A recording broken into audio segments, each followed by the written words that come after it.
हाय, hello सर्वांना माझा नमस्कार. कसे आहात? मजेत ना? तर मजेतच राहा. आज आपण साधारण 60 वडापाव घरी कसं बनवायचा आणि त्याचं परफेक्ट मेजरमेंट कसं घ्यायचं ते आज आपण व्हिडिओमध्ये बघणार आहोत. तर सर्वात पहिले मी इथे 5 लिटरचा कुकर घेतलेला आहे आणि 60 वडापाव बनवण्यासाठी कमीत कमी आपल्याला 2.5 किलो हे बटाटे पाहिजे. तर मी मीडियम साईजचे बटाटे घेतले आणि बटाटे असे घ्यायचे की ज्या बटाटे बॉईल झाले ना तर त्या बटाट्यांना पाणी सुटता कामा नये असे बटाटे आपण शक्यतो घ्यावे. तर ते स्वच्छ धुवून वगैरे घेतलेले आणि कुकरला लावलेले.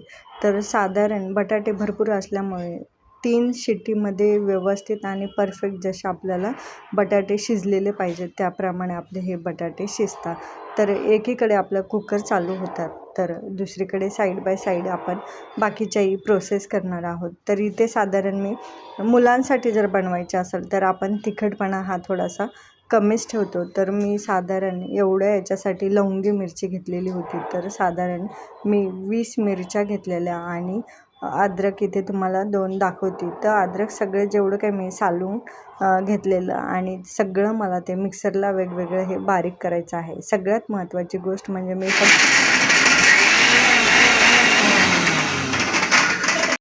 अद्रक आणि हिरवी मिरचीच घेतलेली आहे इथे.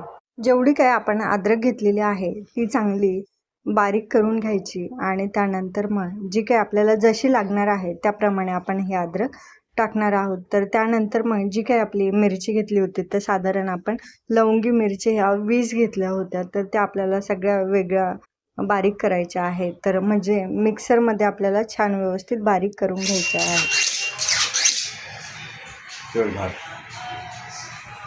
कापायचं बोट मध्ये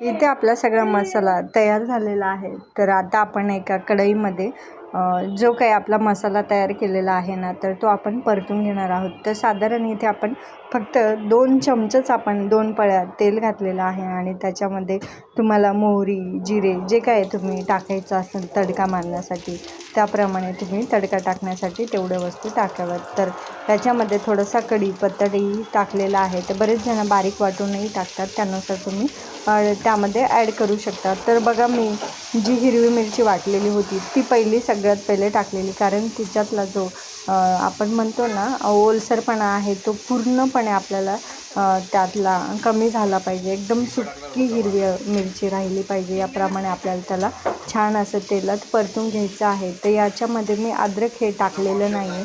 जोपर्यंत आपलं त्यामधलं पाणी हे पूर्णपणे सुकत नाही तोपर्यंत आपल्याला छान असं व्यवस्थित कमी गॅसवरती मंद आचेवरती छान असं आपल्याला परतून घ्यायचं आहे.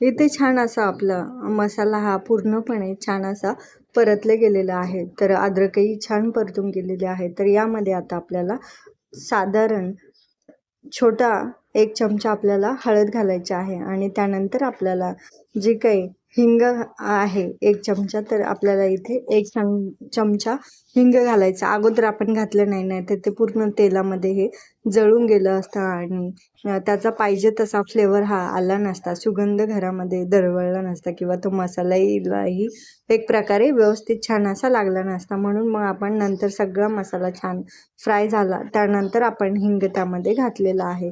तर एकीकडे मुलांचंही मदत करण्याचं चालू होतं. तर त्यांना म्हटलं ठीक आहे चला बटाटे तुम्ही थंड झालेले आहेत तर त्याचे साल छान असे तुम्ही काढून द्या. तर ते दोघेजणही एका साईडला मदतीला लागलेले. तर मुलांना अशा छोट्या छोट्या गोष्टींमध्ये आपण इन्व्हॉल्व करून घेतलं तर त्यांना ह्या गोष्टींची सवय लागते आणि भविष्यात तेही आपली मदत करतील. तर छान अशी हिरवी कोथिंबीर होती, तर सगळी निवडून स्वच्छ धुवून वगैरे घेतलेली. तर त्यानंतर कापायला घेतली, म्हणजे मग ती त्यानंतर आपल्याला धुवायची गरज नाही पडत. नाही तर मग त्यातले तुम्ही चिरल्याच्या नंतर धुतली तर त्यातले जेवढे काही मिनरल्स किंवा जीवनसत्व असतात ते सगळे निघून जातात. म्हणून कोणतेही हिरव्या पालेभाज्या असतात तर त्या पहिल्या धुवून घ्यायच्या आणि त्यानंतरच मग आपण त्या कापायच्या. तर इथे छान असे मी भरपूर प्रमाणात साधारण 1 गड्डी मी इथे कोथिंबीर घेतलेली आहे, छान बारीक केलेली. आणि मग ती नंतर आपल्याला त्या मसाल्यामध्ये छान अशी आपल्याला ती मिक्स करायची आहे आणि त्याचा रुचकर सुगंध खूप छान आणि टेस्टही खूप छान येते. आता आपण एकीकडे बेसन पिठाचं सारण तयार करून घेऊया.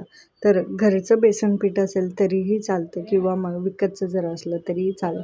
तर यामध्ये सर्वात पहिलं आपल्याला जेवढ्या प्रमाणात आपल्याला काढायचं तर त्यात थोडं थोडं आपण एकदा पीठ हे सगळं मिक्स करून घेणार आहोत.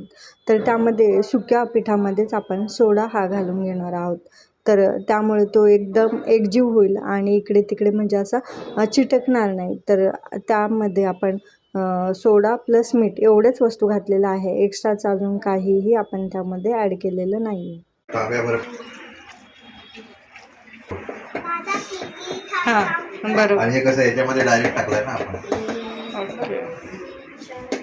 ज्या तुम्ही हे टाकता ना, काय त्याला बोलतात, तो नंतर वरनं टाकल्यानंतर चालतो, कारण इनो लगेच त्याला फेस येतो. ह्या सोड्याला फेस येत नाही. आणि पीठ नाही, हे आपण जे मळतो ना ते असं टाकतं ना, एवढं पुऱ्या पाण्यात नाही करायचं पहिलं. अच्छा, थोडंसं ते गुट्ट्या सर्व याच्यामध्ये मिक्स झाल्या पाहिजे. नंतर थोडं थोडं पाणी टाकत जायचं.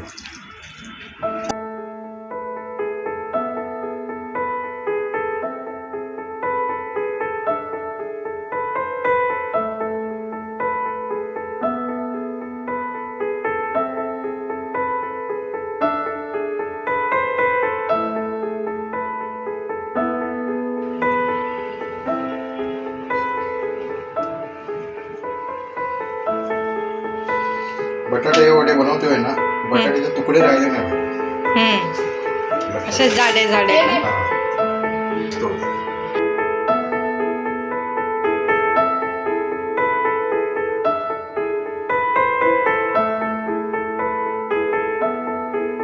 इथे छान आपले सगळे बटाटे आपण बारीक करून घेतलेले आहे आणि जो काही आपला मसाला तयार झालेला आहे तर थंड झाला आणि त्यानंतर मग तो आपल्याला एका मोठ्या परातीमध्ये घेऊन छान असा आपल्याला तो एकजीव करायचा आहे. आपल्याला याला गरम करायची गरज बिलकुल नाही. फक्त जो काही आपला मसाला ऑलरेडी फ्राय झालेला आहे, बटाटे आपले छान असे बॉईल झालेले होते, तर त्याच्यामध्ये शिजतानीच मी थोडंसं 1 चमचा मीठ घातलं होतं, म्हणजे अजून त्याची रुचकर ही चव लागते. तर जेव्हा आपण हे मिक्स करतो त्यामध्ये आपल्याला जी आपण बारीक कोथिंबीर कापलेली आहे तर ती सगळी घालायची, म्हणजे त्याची चव खूप छान येते आणि वड्यांचा कलरही खूप सुंदर दिसते. छान अशी हिरवीगार कोथिंबीर दिसते.